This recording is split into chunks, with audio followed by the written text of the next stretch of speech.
वो जानना चाहूँगा कि आप तो mid cap, small cap, large cap तीनों में मिक्स एंड मैच करते हैं।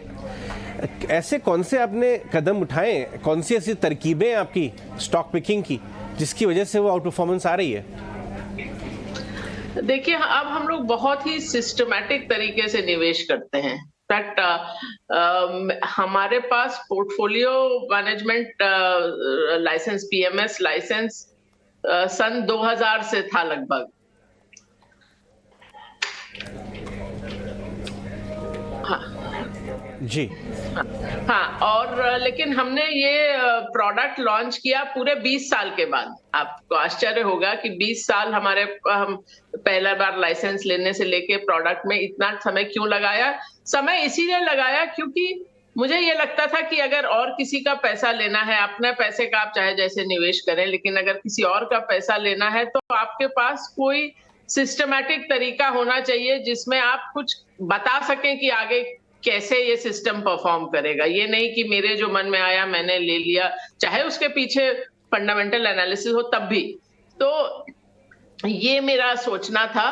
तो अब हमारे पास हम तो जो यूज करते हैं वो एक आर्टिफिशियल इंटेलिजेंस मशीन लर्निंग का सिस्टम है जो हमको एक आप समझ लीजिए सुपर सेट देता है कि वो हमको बताएगा कि ये 70-75 स्टॉक सबसे अच्छे लगते हैं, उसमें से शायद हम लोग 50-55 चूज करेंगे। तो अब ये भी बात है कि हमारा पीएमएस ऐसा है जिसमें, या इवन जो स्मॉल केस है, कि जिसमें हम लोग काफी स्टॉक्स रखते हैं। मतलब पीएमएस में 50 के लगभग, इवन स्मॉल केस में 25-30 स्टॉक।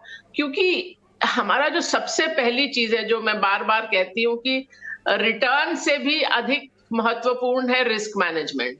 तो उसके बहुत सारी लेग्स हैं, बहुत सारी चीजें हम लोग रिस्क मैनेजमेंट के लिए करते हैं, और डाइवर्सिफिकेशन भी उसमें एक है कि अगर आपको ये बात अपने पे विश्वास है कि आपका स्किल सेट है, तो फिर आप ज्यादा स्टॉक्स में इन्वेस्ट करेंगे तो जो आपका स्किल है स्टॉक्स का चयन करने का, वो आप निश्चित तौर से लगभग कह सकते हैं कि मैं अगर राइट होती हूँ 65-70%, तो वो उसमें कैप्चर होगा।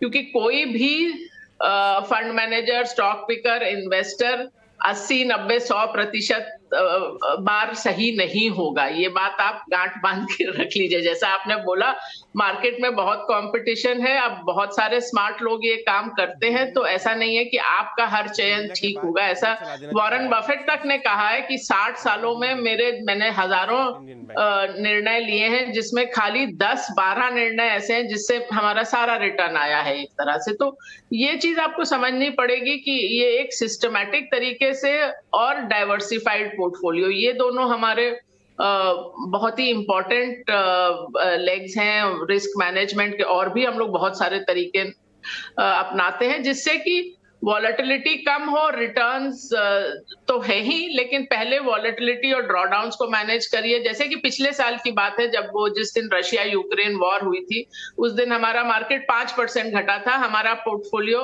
1.6%, 1.6% ही घटा था, क्योंकि हम लोग ये सब चीज मैनेज करते हैं। तो वो मैं अब इसमें तो अभी पूरे उसमें नहीं जाऊंगी, पर investing is a losers game. So investing में आपको सबसे पहली चीज जो निश्चित करनी है कि आप बड़ा पैसा ना खोएं।